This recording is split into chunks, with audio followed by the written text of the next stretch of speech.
Thank you, everyone. Well, first of all, I want to say that I'm very humble being here, and that opportunity that has been given to me to be here and talk to you a little bit about my story and how it connects the families that I work with, which it helps and it makes so much difference. And so the words humble, compassion, and respect, it's a value that I carry with me every day. And with that, I'm going to ask all of you guys to sing a song with me this morning. As you can see, in some of the tables, I put something meaningful that I have in my office that inspires me every day and that I carry with me every day when serving the families that I work for. Like an example, I love gardening. And that centers me, and that puts me in that spirit of connecting, with nature. I'm a mother, so I have this little statue there. And I also have words of inspirational words. And also, I brought some of the pictures that from the groups that I have in the community. And so I share that because it's part of who I am, but part of what I do in the community. And I'm gonna ask you guys to sing a song with me this morning, because that puts me into the spirit, into that happiness of what I do with the families that I work. But I also do that at home, I'm telling you, I sing in the car all the time. And so as you can see, it's the Good Morning song. I don't know if any of you guys have heard the Good Morning song, but I'll sing it, and then you guys can, on your tables, turn around and look to your neighbor and sing to each other. So the song goes, good morning, how are you? How are you? Very well, thank you, very well, thank you. How about you? How about you? Awesome. So now I'm gonna ask you guys to do that. Between each other. Get loose a little. Go ahead, take it away. Good morning, how are you? How are you? Very well, thank you, very well, thank you. How about you? How about you? Beautiful. It sets the tone. Beautiful. Music has been part of my life. When I'm sad, when I'm happy, when I need to re-energize. And I have a station actually in my car that it's called K-Love. And it's a station of encouragement, inspirational. So they have all these different songs that will set, the day for you for say, okay, I got this. I got this today. Right? Or, just simple the fact, like, no, not today. It's not one of those days. But once that song comes out, I'm telling you, it's like, God, thank you. I needed this. And moving forward, and be patient with me, because this is actually like my second time, but using PowerPoint and, talking in a huge, amazing people like you. So a little bit of my work. I work with StarVista as a community worker for early childhood community team. I've been with StarVista for around, it's going to be 14 years. And StarVista has been the agency that has been supporting my growth in the communities that I've been working on. And so, again, to me, having an agency that supports and believes, in the families that we serve, takes care of me. It's holding me. That's how I'm out, go out in the communities and work with the family. So that's StarVista. And what I do as a community worker, I do a little different things. I support families with IEPs at school. I support families with basic needs like food, diapers. I do home visiting, and just be with them. Just be there, present. and also support them if they have older children. I focus on the whole family because that's the foundation, the whole family. If the whole family is stable, it's happy, everything is good. Okay, and now I'm gonna talk about who I am. And this is me. So I'm gonna start with the picture that it's on the left side, which is the one with the hat and the fake horse, because I was afraid of horses.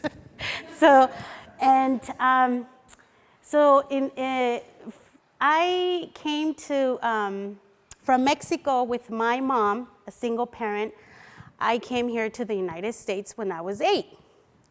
My mother was living an abusive relationship with my father, domestic violence, really bad stuff. And so coming with my mother to the United States, for her was to give me a better future, something stable, a healthy, growing relationship. But at the same time, she was leaving her parents, I was leaving my grandparents. And so it took a toll when we came here. We were homeless for a couple of months, but my mother went to church. It was a community church, and she was able to get some support there for one of the brothers that we were able to go and live in their living room. So the living room became, my play little room. It became my dinner table. It became where I was able to just sit with my mom because she had 2 jobs. And so at the time, I remember waking up every day, Monday through Friday, at 4 in the morning to walk 2 miles to the babysitter. Let me tell you, that road, because we used to pass a bridge. I'm afraid of bridges. Now I'm okay. I overcame that, right? But back then I remember it was dark, 4 in the morning. 4 in the morning walking, and she was like, hold my hand, don't let go, don't look down, and things like that. So I arrive at the babysitter, and my mother continued walking to get the bus to go to work. So to me, spending time with my mom, it was not a lot of time, right? There was no time for my mom to read to me. There was no time for my mom to sit and do homework with me. And when it was time for conferences, I needed to translate to my mom. I was a translator. I didn't like it really. I didn't like it being in the middle of my teacher and my mom, right? I was like, okay, what is she gonna say next? And so the learning English, to me, it was a struggle. It was a struggle to learn English. And to this day, I've had encountered people who say, oh, you have an accent, and you don't say that right. I'm like, it's all good. Did you understand what I said? Yeah, all right. Right? And sometimes I do, and I try my best not to mix English with Spanish, the Spanglish. I try not to, but it's just nature. It takes a course. But going back with my story, my mother, strong woman, resilient woman. My mother, to me, she is my foundation. She is what I am right now, and I wish she could be here. She would have never what? You're gonna be talking to people, And I wish she could have been here. We struggle with food. We struggle, with clothes. We struggle with shoes. I also remember through the community church, they told us that, once a month we were able to get food. And so, but it was, a line. And I looked forward to that day. Let me tell you, we used to get those big American, it was I want to say mozzarella cheese back then, these, like this big, and it was the white one and the yellow one. Out of that cheese, the best quesadillas ever.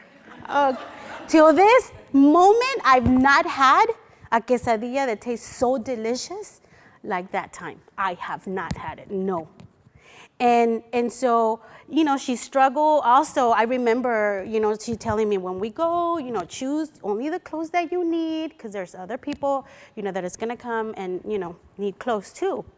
She goes, remember, one pair of shoes for school, the second pair of shoes for church. So those were my shoes. And my God, I really cleaned my shoes. They were like the best shoes ever. And it was second hand, but I was happy. And it was those little moments that I had with my mom that connected, to me, to her. At the time growing up, seeing, my mom struggle, seeing that I had to be the translator, and she also encountered people that was really rude to her, that, go back to your country, you don't know English, things like that. And so it was really sad for me. And growing up, I always said, one day I'm gonna grow up and make a difference. Make a difference on bringing people to don't forget to be humble, compassionate, and be respectful for people because they don't know what the story is. And so that takes me now, because I could really go on. The stories that I have, so powerful, but that's what shapes us, right? That's who we are. And so to me, how we represent to our families is huge because, if you come with this being this power, this thing, that doesn't work. That doesn't work.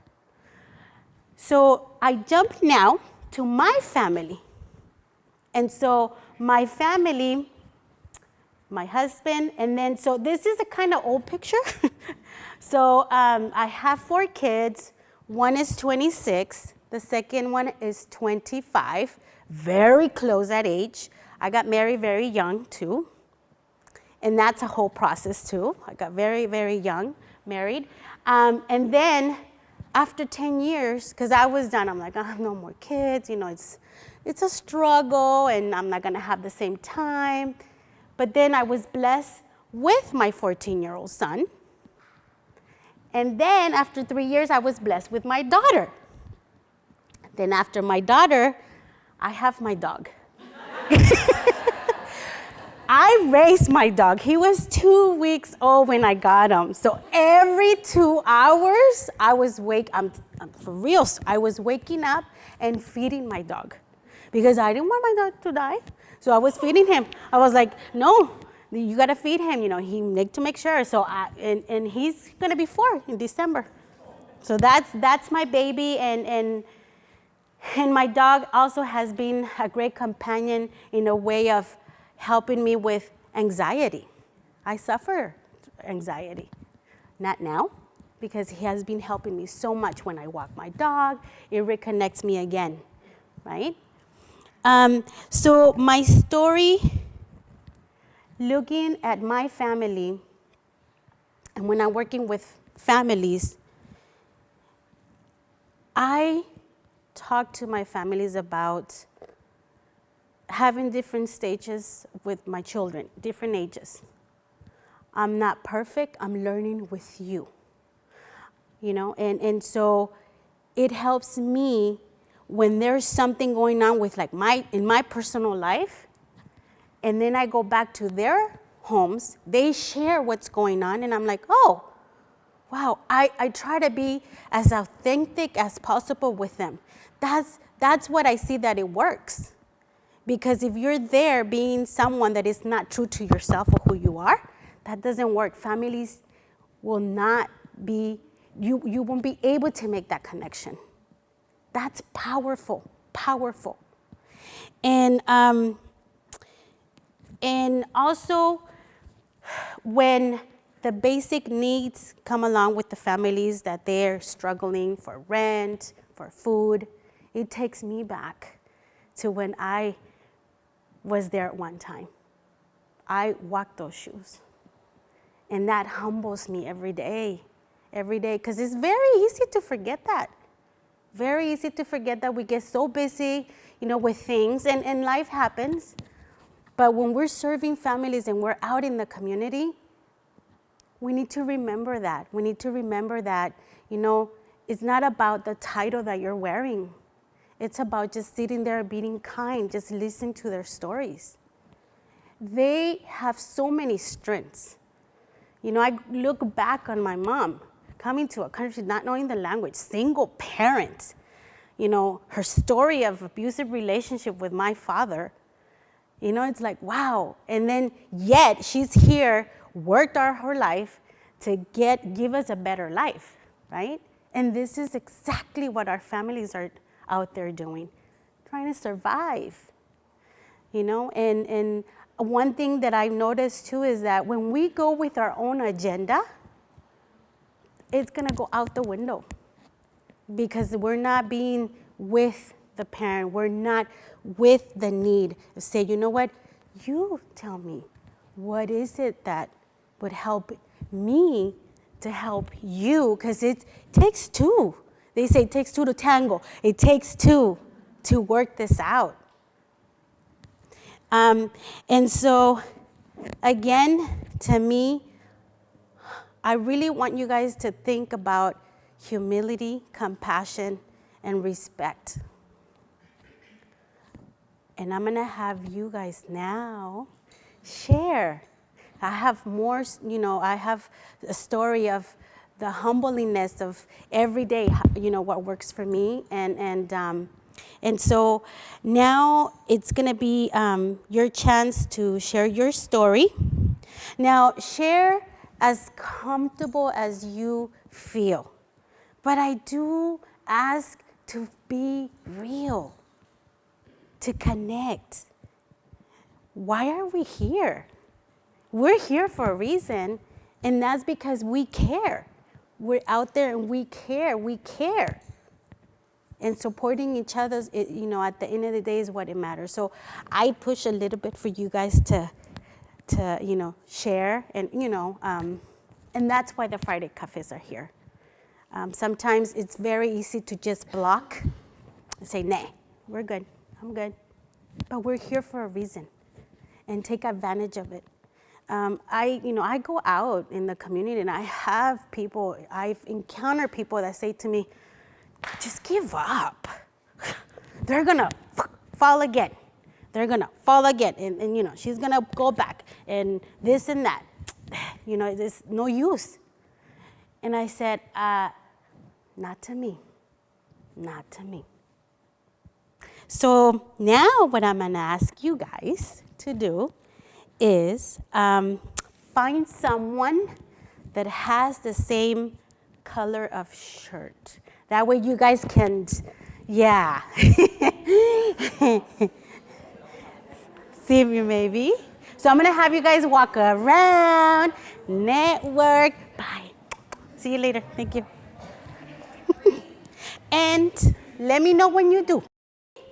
Okay, so each of you are going to have 1 minute to share. And then I'll put the minute here. And then when it's up, I'm going to say, okay, switch. And the question is, I remember I had it in the PowerPoint. That's it. Where are you from? Okay? So, start. Thank you. So now, you're going to find someone that has the same size shoes. So everyone has to have someone to share, right? Okay, we're good. Now, I'm going to ask you, the question is, who is your family? So each will have 1.5 minutes to share. So I'll keep the timer on, and then yeah. Okay, and then I'll make the switch. All right? Take it away. Okay. Did everyone had an opportunity to share? Everyone, yes? Okay. Anyone would like to speak to what it stood out, What came up for you on this conversation?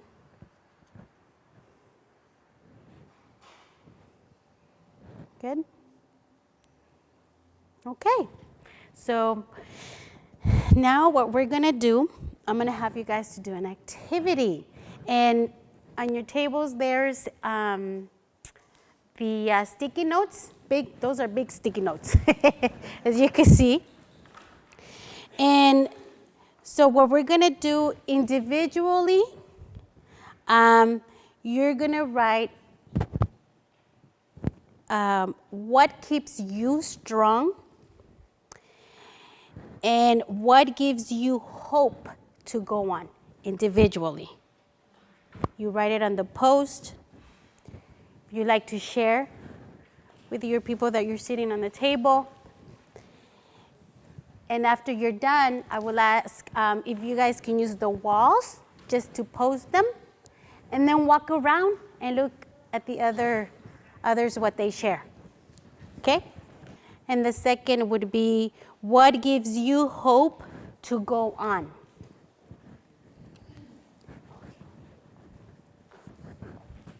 And when you're done, please use the walls to post. And then I encourage you guys to walk around and see the others, what they shared. Thank you. And again, it's a reminder, right? Thank you for that. So now I'm going to get into a little bit of, humility, compassion, and the respect for the families that I work with. How my job or my journey has shaped me and have switched different ways of how I approach to families. And one of them as a mom, I'm at the PTA meetings, the school side council, the events that the school have. So I'm very involved in the community, and that's tiring. But that's one thing that I want my children to know, that I'm there. And at the same time, it takes me back when, my mother worked two jobs, but in some way she was there. And so the value in that, when I approach to families and seeing where they are in that moment, what the need is in that moment. If it's a family that has older kids, right, and then they have younger kids, I focus on who is the one that's having maybe, I don't understand what my teenager's doing. I don't understand what they're eating too much. I don't understand, why my daughter's crying. She's, very emotional. And as a mom going through that experience, I talk to my families and I say, you know what, let's look together. I share a little. I say, I didn't know. And it's okay not to know. But let's look at and see why. Oh, well, your teenager's going through these changes, but this is how you can support and kind of understand what they're going through. But having that open communication within, your children, it's huge. Why your daughter is emotional. My mom never talked to me about my getting my period. I'm going to be honest. No, that was shameful, right? And I learned what a huge importance it is to, share with parents and say, let's figure it out a way that you feel comfortable and letting them, letting know your daughter what she's going to go through. These are life experiences that we see, I hear with parents. Parents that they were never read to. They had their stories, but they didn't never, their family never read to them. My mom never read to me. And I'm going to be honest, I don't read to my kids sometimes. Why? Because that's the reality of what, the daily life. But we got to be compassionate to each other and be honest and say, how much are we asking our parents to do? How much are we asking them to, turn in? And are we really building that relationship? Are we really being compassionate? Are we really sitting there and say, tell me your story? We do that every day. we go in and say, okay, we ask these questions to our parents. And so we were sitting right now with a lot of the things that we asked them, in maybe one visit, maybe, an office visit, depending on your work. Tell me. But again, it builds, when it starts building that honest and being humble, how you present to them, they will open up to you because they do want to share their family history. They want the best for their family. And again, we live in a society, unfortunately, right now that immigration issues are coming along. I grew up thinking that they were going to take my mom away because, us kids were sometimes in the conversations of the adults, right? When we're not supposed to. But I remember she's saying, immigration's going to come and they're going to be taking a lot of people and this and that. So I know a lot of the things that these kids are going through right now too, in the families. So again, I ask you to think about that, to think about humility, compassion, and the respect. We ask of these parents so much, so much. And with that said, I would like to see if we can have a conversation. What does it look like when one leads her or his practice with compassion and humility? So I ask you, let's open a conversation. What does it look like? And it could just be very specific, but what does it look like? How do you present yourself? Having the control or sitting really down to their level? And so, what's going on with you today? I encounter people that are very authority. When they go, these families need that support and they're afraid to go because the first thing they're going to say is someone is saying, so why are you here? Sometimes I think and I say, why are those people working there? Why? If they're not going to be like, say, okay, yes, ma'am. I was always taught to be kind, to see if anybody needed a share. Oh, here, come sit down. And that's the legacy that I want to leave to my kids. And I hope I'm doing a good job with that. And so I ask myself sometimes, because I encounter that. I'm like, wait a minute, this is not feeling good. And then I think about my families that, they're learning English. And still they encounter people like this, I went, but, he said, what are you doing here? This, da, da, da, da. And I'm like, what? I don't even want to go there. Because they make me feel like this. So again, talk to me. Tell me, what does it look like? Thank you for that. And it took me where you just went that little extra mile. To say that. Like you said, I'm not in a position to encourage or empower, right? But just by taking that moment, you made a huge difference in that kid's life. Taking that little extra mile. Because sometimes, we have our work and they give us certain lines, but we are humans, right? And so I think, holding, again, supervisors, managers that are supporting you in this work, it's huge because they're encouraging you. They believe in you, and that's how we evolve to be better humans, right? Anyone else would like to say something? Okay. And now what I'm going to do, I'm going to share. I have a lot of quotes. But quotes really, inspired me. So these are two of my favorite. I have a lot, but So one reads, "Be kind, for everyone you meet is fighting a hard battle you don't know nothing about." And the other one is, "Don't be impressed by money, followers, degrees, and titles. Be impressed by kindness, integrity, humility, and generosity." There's another one that says, no university will give you the degree of how you treat people. I want to wish everyone well. Take care of yourselves. Take care of your families. Because that's the only way how we're going to be able to go out in the world and take care of others. That's what we're doing, take care of others. Self-care is huge. Whatever that means. Thank you.